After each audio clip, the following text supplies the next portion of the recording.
Support for Entrepreneurs Enigma and the shows in the Marketing Podcast Network is provided by Active Campaign. If you're looking for a way to grow your business, you need to check out Active Campaign. It's a powerful marketing automation platform that can help you increase your sales, improve your customer service, and build stronger relationships with your customers. With Active Campaign, you can create and send email campaigns, manage your leads and customers, create landing pages, set up automated workflows, and track results, all on one approachable platform. Active Campaign has more than 10,000 five-star reviews on G2 from happy users. Preview Me is one. They're a B2B software company that uses Active Campaign to send their prospective customers highly visual and personalized emails as they progress through the CRM stages, such as completing a demo. This has increased their click-through rate 96%. If you're serious about growing your business, you've got to check out Active Campaign. Try it today for free and see how it can help you achieve your goals. Now, for a limited time, Active Campaign is offering you, the listeners of Entrepreneurs Enigma, a chance to double your contacts for free when you sign up at activecampaign.com/activate.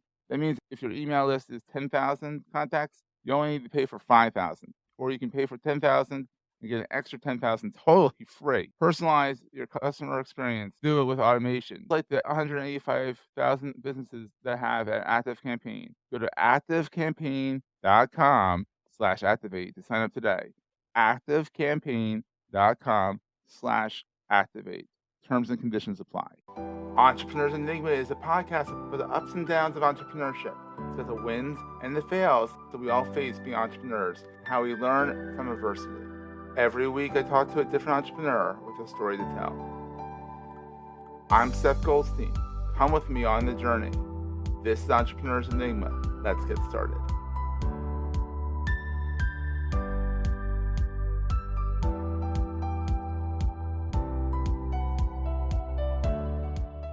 Hey everybody, welcome to another edition of the Entrepreneurs Enigma podcast. I'm, as always, Seth. And I am here with a buddy of mine, Taylor May. He is the epitome of doing the entrepreneurial journey as a side hustle, at least for right now. He might spring something on me and say, well, it's not a side hustle anymore. No, but like as of right now, as of what I know, it's a side hustle. But he's made a lot of his side hustle. I don't know when this guy sleeps. And he also has a baby on the way. So by the time this podcast comes out, he'll have been a few months into the daddyhood and even more tired than he is now. But Taylor, welcome to the show. How's it going, buddy? Seth, my man, appreciate the invite, the opportunity. And yeah, you're right. I'm going to have probably zero sleep here pretty soon with the baby May shortly on the way. So baby May. Definitely appreciate the opportunity to speak with you today.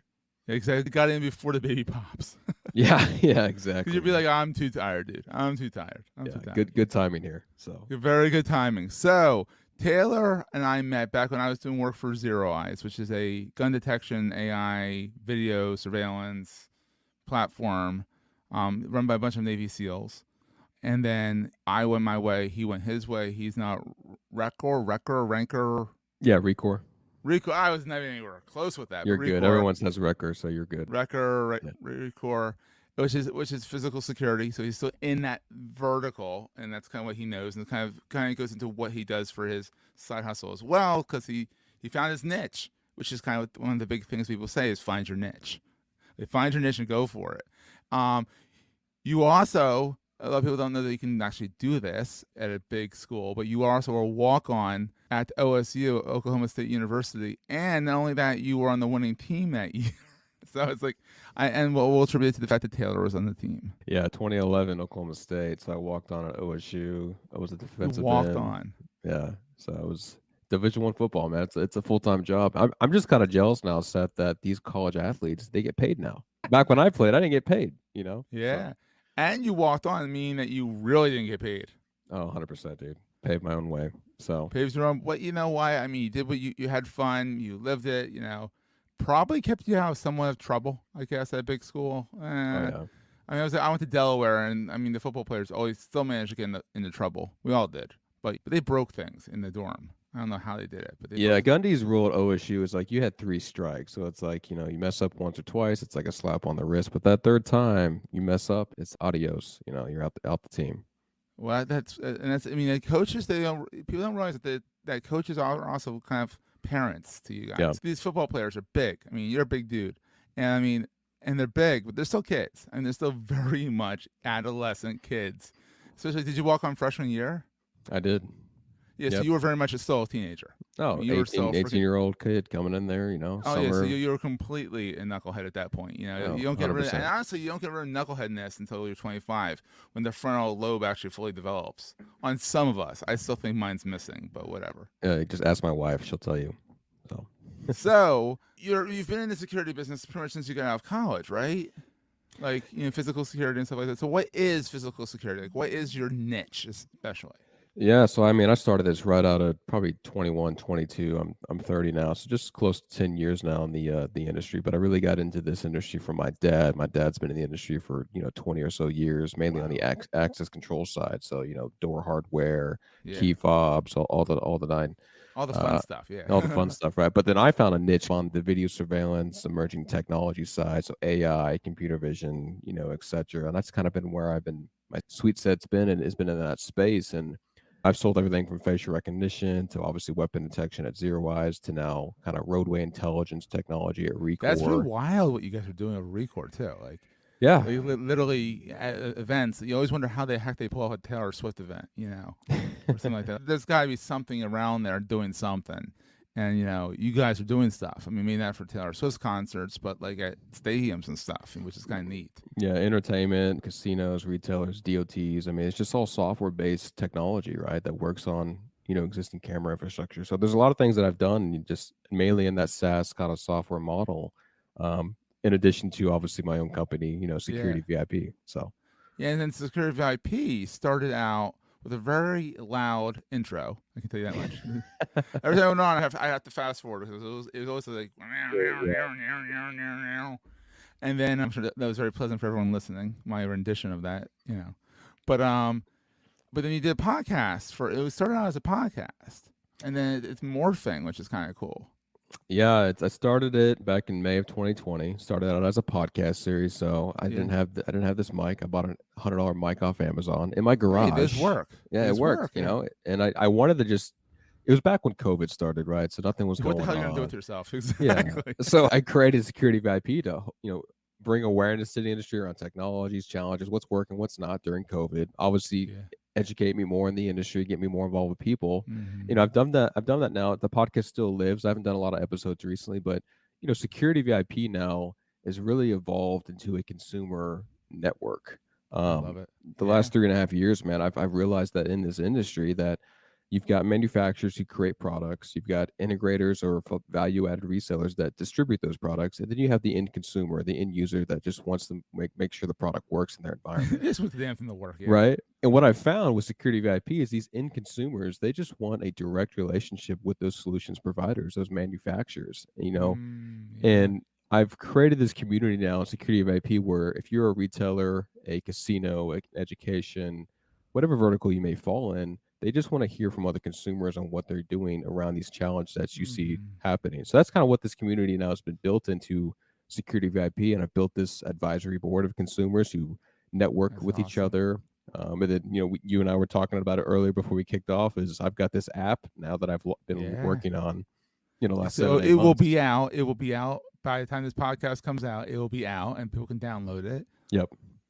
Both Apple and Android, which is good for you for doing both. That's brave. Yeah, so Google Play, Apple App Store, both on platforms. It will be launched, but it's strictly for consumers, strictly for end users in variety of verticals to network, cross communicate, share best practices, kind of just be that voice in the industry versus getting that cold call or sales pitch from a vendor, right? I just want to create that exclusive kind of experience for those consumers. And try not to alienate the vendors, but kind of alienate the vendors. Yeah, do to the best of my ability. They just want to be able to have a safe space, essentially, right? To kind of communicate. And not be pitched all the time, not like LinkedIn. I get pitched like 3 or 4 times a day. I think I saw one of your posts last week. You were talking about I bitch and moan constantly about this stuff. We're going to take a quick break, hear from our sponsors, and get right back to the show. As a person with a very deep voice, I'm hired all the time for advertising campaigns. But a deep voice doesn't sell B2B, and advertising on the wrong platform doesn't sell B2B either. That's why if you're a B2B marketer, you should use LinkedIn ads. LinkedIn has the targeting capabilities to help you reach the world's largest professional audience. That's right. Over 70 million decision makers all in one place. All the big wigs, then medium wigs. Also small wigs who are on the path to becoming big wigs. Okay, that's enough about wigs. LinkedIn Ads allows you to focus on getting your B2B message to the right people. So, does that mean you should use ads on LinkedIn instead of hiring me, the man with the deepest voice in the world? Yes. Yes, it does. Get started today and see why LinkedIn is the place to be to be. We'll even give you a $100 credit on your next campaign. Go to linkedin.com/MPN to claim your credit. That's linkedin.com/MPN. Terms and conditions apply. It's those kind of pitches, and it's just daily like, hey Taylor, we've got this new sales tool, sales lead gen tool. I'm just like, you know how many people reach out to me for that sales lead tool? It's just like flooded with my inbox on LinkedIn. So I'm just like, Ignore, or they try and connect, and I'm like, if I don't know you or have some kind of relationship, I generally don't connect. It just Right. is what it is. So, yeah. So security VIP is your side hustle. How's it been? I mean, now that COVID is an endemic, not a pandemic. I mean, it's not going anywhere. Let's just be honest. It's here. It's gonna be like the common flu. People are gonna walk around with COVID and not even know it. And that's here nor there. But like, what's it been like transitioning from? Well, you're at home. No one's really. I mean, you're still probably at home working remotely, but like, it's different now than it was in 2020. And what's it like having a side hustle and a full hustle and all that? Like, because you're one of these people that don't have a lot of this perspective of, I'm still doing it, but I'm doing active side hustle. Yeah. Well, I mean, I definitely graduated from my garage, into an actual office. So that's a start, right? No. Well, congratulations. I think when you start a podcast, at least when I started back in 2020, it's like, how do I generate revenue? How do I generate income to actually maybe do this full time? And a lot of it was just endorsements from people I knew. It was sponsorships and getting people's brands on my podcast, which helped. But then I was like, if I still want to do the podcast and still want to make it a full-time business and, really engage this side hustle further, I've got to do something more. And that's where I feel like I'm at now. And it took 3 years for me to figure that out. But I feel like I'm at this point now where if I can make this app that I'm releasing, which is called VIP Connect, just for everyone listening, once this is officially live and I'm able to build a substantial consumer community, there might be a point, at least in my career, and I hope that I will be able to do my side hustle full time. In addition to the podcast.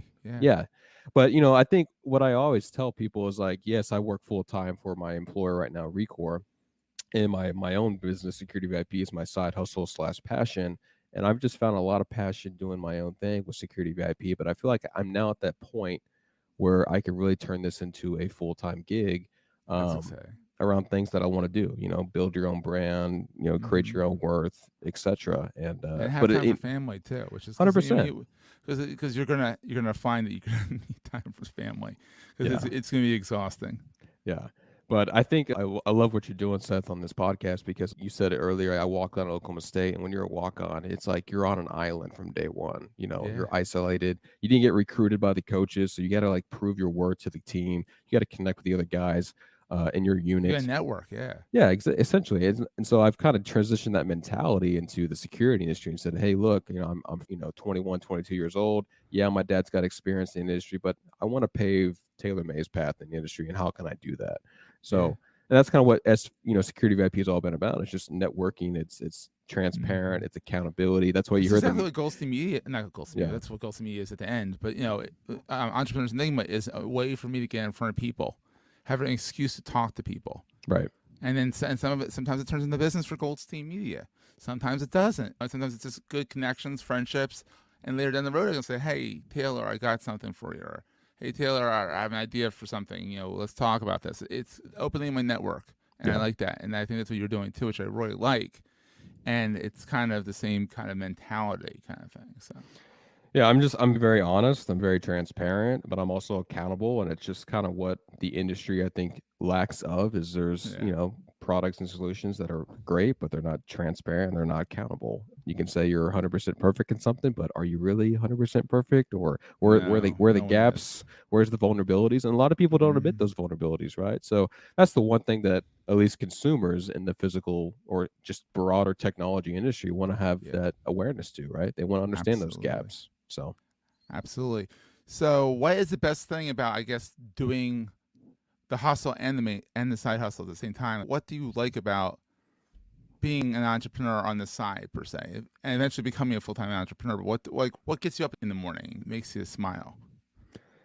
I think one thing, it helps that I work remotely, right? So that obviously Yeah. helps. But two, it's just I've got some weird passion, man, that just connecting people to other people. And I've identified a gap in the security industry that I think is a game changer for our industry to really create a community and environment for those consumers. So that's really what drives me every single morning is how Yeah. can I continue that movement? How can I continue that platform, build that environment where if Seth is a VP of security at a casino, how can I put him in touch with other VP of securities in casinos or a different vertical that Seth may be able to get awareness from, or for Seth to share his content and experience with? Yeah. How can I engage that more? That's really what drives me all hours of the day. And I keep my wife up at night because I'm just here talking and spinning ideas with her, and she keeps me at ground zero.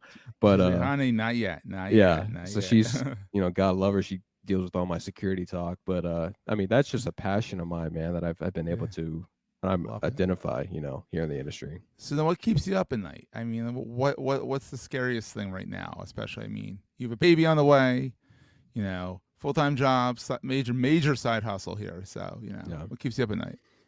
Well, pretty soon baby May will keep me up at night. But oh yeah. You have no idea. It's a good question. I think failure always keeps me up. Or doing something, putting your 110% effort in, and it still doesn't succeed, and you don't get that reassurance from what you've built. I think just I want to say self-worth or satisfaction. I can't even talk.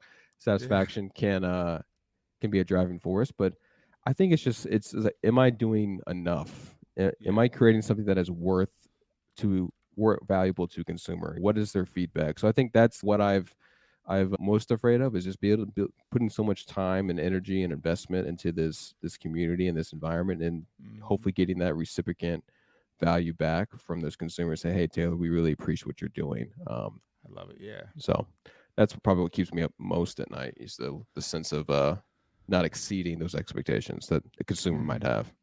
Absolutely. And so what is the most important thing to carry with you all the time? Oh man, I love this question. It's just staying true to myself. I don't try to be someone else that I'm not on social media, because I think sometimes LinkedIn, some people try to be something that they're not. But one of the founding principles of security VIP is always putting people before product, but also doing exhibiting those actions through transparency and accountability. I think too many times we don't see transparent conversations. We don't see those conversations where, hey, we admit something, but something goes wrong. We're not accountable for those actions. So that's what I've been trying to push a lot, just with my own company, but by who I am individually, is putting those conversations at the forefront, saying, hey, look, I'm very honest and open with you. This is where we lack in experience, this is where we lack in development, whatever it may be, but I'm going to be accountable, and I want to build a relationship and friendship with you first before I try to pitch a product or sell a solution or anything. Because at the end of the day, do it the right way. Yeah. Yeah. I mean, Seth, I've had clients now for literally as long as I've been in the industry. I've sold the same client, and these are multiple clients. Isn't it funny how that happens? Like four or five different solutions, the same client. But the reason why is because they know I'm not, bullshitting them. Because I come in and say, hey, look, this is what we do. This is what we're good at. This is where we suck. I don't care if you don't buy anything from me. I just want you to get your feedback on the technology. And if it's a fit, it's a fit. If it's not, cool. Let me know how I can work on it. And that's just kind of how it's been now, through transparency and accountability, right? So. Absolutely. And that's how it needs to be. I've done websites. I'm one of my clients. I've done his website 5 times. It's insane. I've known him for 15 years. And you think about a website gets revamped every 5, or should every 5. He's been like every 3, but still, you do it 3 or 4 times because you update it, new technologies and stuff like that. You change it to a different kind of technology. You're like, hey, Joe, I'm now over here now. This might actually be good for XYZ, where ABC was good for over there. So you're not poaching from the other company, but you're saying, now I can help you over here. Let's chat. That kind of thing. It's kind of neat. It's the rapport, man. You've built obviously your business off Seth Goldstein and selling yourself, and I sell myself too. And just again, at the end of the day, it's rapport, it's friendships, it's relationships. That's what wins the day. So in the end, where can people find you online? Where's your major watering hole? Let me guess, LinkedIn? LinkedIn is number one. So Yeah. you can find, obviously, my profile on LinkedIn. You can find Security VIP Enterprises on LinkedIn. I just created a page for VIP Connect on LinkedIn. And then I've got a website. So securityvipenterprises.com. Very cool. So this has been great, Taylor. I'm glad we got to chat. I'm glad to get you on. And, we'll see everyone next time.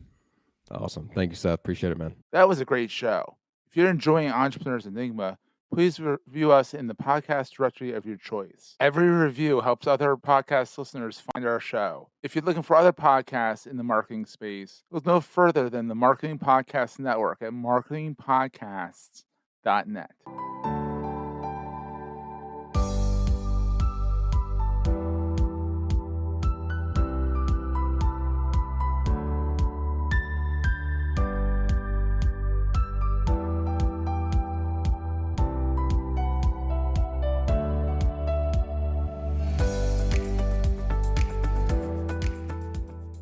Goldstein Media hopes you have enjoyed this episode. This podcast is one of the many great shows on the MPN Marketing Podcast Network. You may know you are listening to this show along the Marketing Podcast Network, but did you know there are other great shows on MPN to help your business? Izzy House hosts a great podcast called the Space Marketing Podcast. Izzy, tell us what these fine folks will get out of listening. Space Marketing Podcast is where we explore marketing principles, strategies, and tactics through the lens of space. I talk space with some very interesting industry professionals about their challenges and successes with marketing in the new commercial space economy. This show is for business leadership, entrepreneurs, and the space curious. Wow. And where in the universe can people subscribe? All of the major channels, and you can also find it on MPN and spacemarketingpodcast.com. You heard her. Go subscribe. This podcast is heard along the Marketing Podcast Network. For more great marketing podcasts, visit marketingpodcasts.net.